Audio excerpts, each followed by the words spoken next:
Abatuuze ku Bizinga ekiri mu ggombolola y'e Busi mu disitulikiti y'e Wakiso bawanjagidde gavumenti okubaterawo enteekateeka ey'enjawulo mu kutambuza emirimu ku kizinga kino kubanga ebyabwe byaboononekera dda. Okutambula okuva ku kadi obogenda Ntebe amagana n'amadda olina okukozesa emitwalo 4.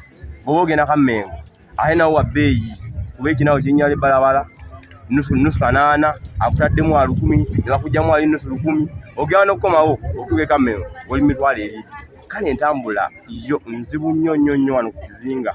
Bino babirombojjedde abakulembeze ba disitulikiti abakulembeddwamu ssentebe Dr. Matiya Lwanga Bwanika ng'ono abadde wamu n'ab'ebyenjigiriza ku kizinga kino bwe babadde balambula amasomero agali ku kizinga kino. Emmere okugituusa Entebbe mu katale kuba tekukyali ssente. Bwe tulunda twandirunze na nnyo naye tetulina na musawo alabirira bisolo ebyo bifa. N'enkoko zennyini ze twandirunze nazo era zifa.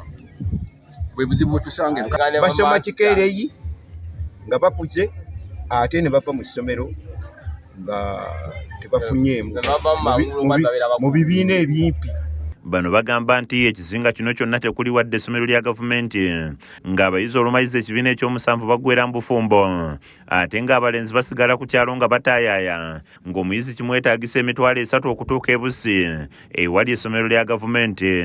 Ssente kaafunawo alina okulabirirako naye yennyini okwerabirira n'abaana baazadde n'okusoma bwe kutyo ne kuba nga kunafu. Nga bagenda mu kuvuba abalala ne bagenda mu kulima kale abalina obusobozi ne babatwalako abamu ku lukalu ne bayiga ebyokubajja nga n'okukanika. Kati eri e Busi okuva wano ogenda e Busi tukwetaagisa emitwalo 2 omwana okugenda okusoma n'okudda.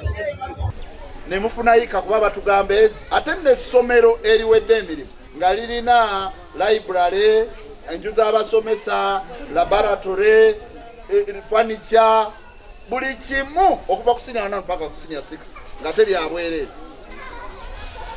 Mbagandi eryo gyeri lisinga ojja n'ogandi yike 5 twakoze eki nga kuliko n'ekisaawe ekiwedde. Bwe gutuuka ku bakozi ba gavumenti bagamba nti eby'okubanja empeereza babivaako dda kubanga nabo basanga obuzibu okufuluma ekizinga okunona ebikozesebwa oba okwetaba mu nkiiko za disitulikiti. Baba wa transfer n'agaanira ddala nakafuna banka 2 nga zikuba zaagala information eva e Busi mbagamba mujjete afe tukyama ki amazzi abamu baagala kumbasange Kampala ng'ate banka mwe bakasitoma so mulaba embeera gyetukola ki gyetukoleramu. Sebo nga transport bw'otambula bwoti weetaaga emitwalo 10 okufuluma n'okudda nga bakuwadde emitwalo 31 bw'oba otambudde nnyo otambulamu ennyendo 3 naye nga terina okutambula mpaka mwezi ogwokubiri nga toweesanga nti ali enansana ate ekiseera ezibamuwadde nnyingi ate okusinga gwe zibakuwadde ali ku Bizinga. Kati ekyo kizibu kinene nnyo kifuna ekitundu kino okubeera hard to reach. Ssentebe Bwanika abaana basuubiza nti bakutuula n'abakozi ba gavumenti ku disitulikiti balabe enkola ey'enjawulo gye basaawo ku bakozi b'ebizinga. Abakola eno ne bakansalazi abava eno okujja ku disitulikiti bafune kye bayita ttooka. Kati ebyo mmwe abaayiga oluzungu eyo mwe mumanyi simanyi kikyaleni kitekwa kubeera wakati wa kaawo ne ofiisi zammwe naye nga minati mwagifuna okulaba nga waliwo ekyenjawulo ekiweebwa omuntu akola kikubanga bwenzija eno kirabika kya lwatu kimanyi. Kizza Peter yakusakidde eggulire lino ku Lwaki TV Agaalero.